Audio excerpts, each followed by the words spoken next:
प्रश्नावली 2.2 14 क्वेश्चन पढ़ लेते हैं।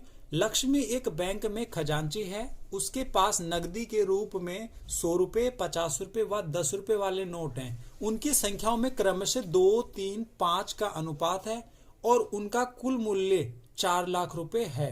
उसके पास प्रत्येक प्रकार के कितने कितने नोट हैं, ये हमें ज्ञात करना है। इसी क्वेश्चन को एक बार दोबारा अच्छे से समझ लेते हैं कि इस क्वेश्चन में बोला क्या गया है। चलिए क्वेश्चन में क्या कह रहा है वह समझ लेते हैं। लक्ष्मी एक बैंक में खजांची, खजांची मतलब होता है कैशियर। उसके पास नकदी के रूप में 100 रुपए, 50 रुपए व 10 रुपए वाले नोट है। ठीक है, 3 प्रकार के नोट है, 100, 50 व 10 वाले। उनकी संख्याओं में क्रमशः 2, 3, 5 का अनुपात है। यानी 100 रुपए, 50 रुपए व 10 वाले कितने नोट है ये नहीं पता हमें, लेकिन उनकी संख्याओं में अनुपात बता रखा है, 2, 3 और 5 का अनुपात रहेगा। ठीक है, उनका कुल मूल्य 4 लाख रुपए, यानी टोटल 4 लाख रुपए हैं खजांची के पास।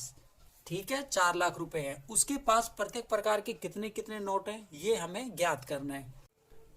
अब हम क्या करेंगे, नोटों की संख्या मान लेंगे। ठीक है, माना 100 रुपए वाले नोटों की संख्या 2x, इसी प्रकार 50 रुपए वाले नोटों की संख्या 3x, 10 रुपए वाले नोटों की संख्या 5x। 2x, 3x, 5x हमने क्यों माना, क्योंकि हमें अनुपात दिया हुआ है 100 रुपए, 50 रुपए व 10 रुपए वाले नोटों की संख्याओं का अनुपात 2, 3, 5 है, इसलिए हमने 2x, 3x और 5x मान लिया। ठीक है, अब इसे अगर रुपयों में कन्वर्ट करें, रुपये मतलब अमाउंट में, इसका कुल मूल्य कितना होगा, तो कैसे करेंगे, चलिए हम लिख लेते हैं। सबसे पहले तो हमने क्या करा, नोटों की संख्या मान ली। ठीक है, 2x, 3x, 5x, इस प्रकार 3 प्रकार के नोट थे और तीनों प्रकार के नोटों की संख्याओं का अनुपात देखकर हमने ये मान लिया 2x, 3x और 5x। ठीक है, आगे हम निकालेंगे कुल मूल्य। ठीक है, यानी नोटों से कुल मूल्य कितना बनेगा। ठीक है, तो चलिए शुरू करते हैं। सबसे पहले एक एग्जांपल ले लेते हैं। मान लेते हैं हमारे पास नोटों की संख्या है यहाँ पर 5, तो हमने 5 रख दिया। ठीक है, ये कौन से नोट है, ये मान लो 100 रुपए वाले नोट है, तो हमने 100 से गुणा करना है, तो 100 से गुणा करेंगे क्योंकि 100 रुपए वाले नोट है। कितने नोट है, 5। ठीक है, गुणा करके कुल मूल्य कितना है, 500 रुपए। यानी अगर 100 वाले 5 नोट होंगे तो 500 रुपए मूल्य हो जाएगा। ठीक है, तो ये है नोटों की संख्या। नोटों की संख्या को हम गुणा कर रहे हैं कितने रुपए वाले नोट हैं उससे, तो 100 रुपए वाले नोट 5 हैं तो मूल्य आएगा 500 रुपए। अगर हम दूसरा एग्जाम्पल लें, ये एक एग्जाम्पल लिया हमने, दूसरा एग्जाम्पल ले लेते हैं। मान लो 50 रुपए वाले नोट हैं।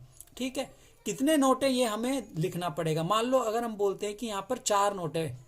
ठीक है, 50-50 वाले 4 नोट हैं, तो नोटों की संख्या से गुणा करेंगे 50 को, तो कितना आएगा मूल्य, 4 पंजे 20, 200 रुपए। यानी टोटल मूल्य यानी कुल मूल्य कितना हुआ, 200 रुपए। तो हम कर क्या रहे हैं, हम ये कर रहे हैं जितने रुपए का नोट है उसको नोटों की संख्या से गुणा करेंगे तो कुल मूल्य आ जाता है। यहाँ पर हम बिल्कुल ऐसा ही करेंगे। 100 रुपए वाले नोटों से कुल मूल्य कितना बनेगा, तो हम यहाँ पर क्या करेंगे, नोटों की संख्या जो कि 2x है, जैसे यहां हम कर रहे थे, नोटों की संख्या 100 रुपए वाले नोटों की संख्या कितनी है, 2x, तो 2x लिखा और गुणा करेंगे किससे, 100 से। ठीक है, इस प्रकार हमने गुणा कर दिया 100 से।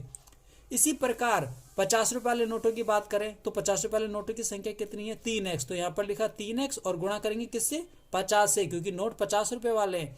तो इस प्रकार कुल मूल्य आ जाएगा। अब 10 रुपए वाले नोटों से कुल मूल्य कितना बनेगा, तो 10 रुपए वाले नोटों की संख्या तो 5x है, तो 5x को गुणा करेंगे हम 10 से, तो इस प्रकार कुल मूल्य आ जाएगा। तो चलिए इसको गुणा करते हैं। 2x को अगर 100 से गुणा करेंगे तो यहाँ पर आएगा 200x। ठीक है, इसी प्रकार इसको गुणा करेंगे तो 5 दिया 15, 150x, और इसको गुणा करेंगे तो आएगा 50x। तो ये हो गया मूल्य। तो ये है पहला। ठीक है, कुल मूल्य 100 रुपए वाले नोटों से, और ये 50 रुपए वाले नोटों से 150x और 10 रुपए वाले नोटों से 50x। ठीक है, अब क्वेश्चन में जैसा कहा गया है उसके अनुसार हम करते हैं। तो चलिए आगे करते हैं। आगे हम लिखेंगे प्रश्नानुसार, यानी जैसा प्रश्न में दिया गया है उसके अनुसार हम करेंगे। ठीक है, तो प्रश्नानुसार लिखेंगे। अब बोला गया है क्वेश्चन में, साफ साफ लिखा है कि कुल मूल्य 4 लाख रुपए है, यानी इन तीनों नोटों के प्रकार और इनसे जो मूल्य निकला है टोटल कितना होगा, 4 लाख रुपए। तो हम क्या करेंगे, इसको कर देंगे जमा, 200x पहला मूल्य, जमा करेंगे 150x दूसरा मूल्य, और जमा करेंगे 50x तीसरा मूल्य। ठीक है, ये तीनों जमा करके बोला गया है होंगे 4 लाख रुपए, ठीक है, क्योंकि क्वेश्चन में गिवन है 4 लाख रुपए, तो हमने लिख दिया यहाँ 4 लाख रुपए, ठीक है।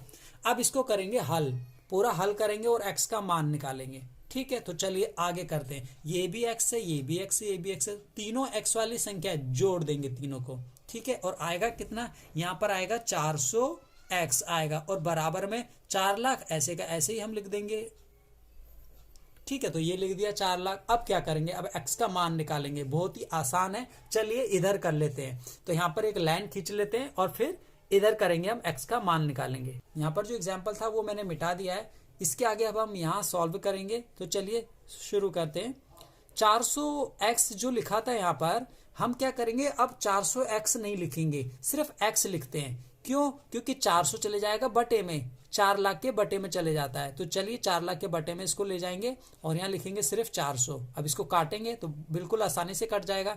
कैसे कटेगा, ये पूरा 400 और ये पूरा 400 कट गया। यहाँ पर आएगा 1 और 1 और 3 जीरो, कितना बन जाता है 1000। तो x का मान निकल चुका है 1000, तो ये 1000 आया x का मान। अब हम नोटों की संख्या निकालेंगे। क्वेश्चन में पूछा गया प्रत्येक प्रकार के कितने कितने नोट हैं, ये निकालिए। तो चलिए अब हम वो लाइन लिख देंगे, ठीक है। अब हम यहाँ पर लिख देंगे, आता है 100 रुपए वाले नोटों की संख्या। तो कैसे निकालेंगे 100 रुपए वाले नोटों की संख्या, जैसे हमने शुरू में माना था ना 2x, इसी प्रकार निकलेगा। 2x हमने माना था, क्या माना था, 2 और x, गुणा में x लिखा है। तो x अब हम नहीं लिखेंगे, क्यों, क्योंकि x की जगह x का मान लिखेंगे। क्या निकाला हमने 1000, तो लिख दिया यहाँ पर 1000, ठीक है। तो 2 गुणा में 1000 करेंगे तो हमें पता है कितना आएगा, 2000 आएगा। तो इस प्रकार 100 रुपए वाले नोटों की संख्या हम निकाल चुके हैं। क्या आया, 2000। तो 2000 नोट हैं 100 रुपए वाले, ठीक है। इसी प्रकार 50 रुपए वाले की बात करते हैं। तो 50 रुपए वाले की बात करें तो 50 रुपए वाले नोटों की संख्या हमने देखेंगे यहाँ पर, तो 3x माना था, 3 और उसके बाद x करा था गुणा में, ठीक है। तो यहाँ पर हम क्या करेंगे, यहाँ पर लिखेंगे 3 और x नहीं लिखेंगे। क्यों, क्योंकि x की जगह मान लिखेंगे जो अभी अभी हमने निकाला है 1000। तो कितना आएगा, 3000। तो इस प्रकार हमें पता चल चुका है 50 रुपए वाले नोट कितने हैं, 3000। तो इस प्रकार अब बात करते हैं 10 रुपए वाले नोटों की संख्या। हमने माना था 5x, 5 गुणा में x। अब हम आगे बढ़ेंगे तो 5 और गुणा में x नहीं लिखेंगे, क्या लिखेंगे 1000, क्योंकि x का मान निकाला अभी अभी हमने 1000, 5 और 1000, तो कितना आया 5000। तो इस प्रकार हमें पता चल चुका है 10 रुपए वाले नोटों की संख्या कितनी है, 5000। तो ये क्वेश्चन हो चुका है, हमसे यही पूछा गया था कि तीनों प्रकार के नोटों की संख्या निकालिए। तो इस प्रकार तीनों प्रकार के नोटों की संख्या निकल गई। 100 रुपए वाले नोटों की संख्या 2000, 50 रुपए वाले नोटों की संख्या 3000 और 10 रुपए वाले नोटों की संख्या 5000 है।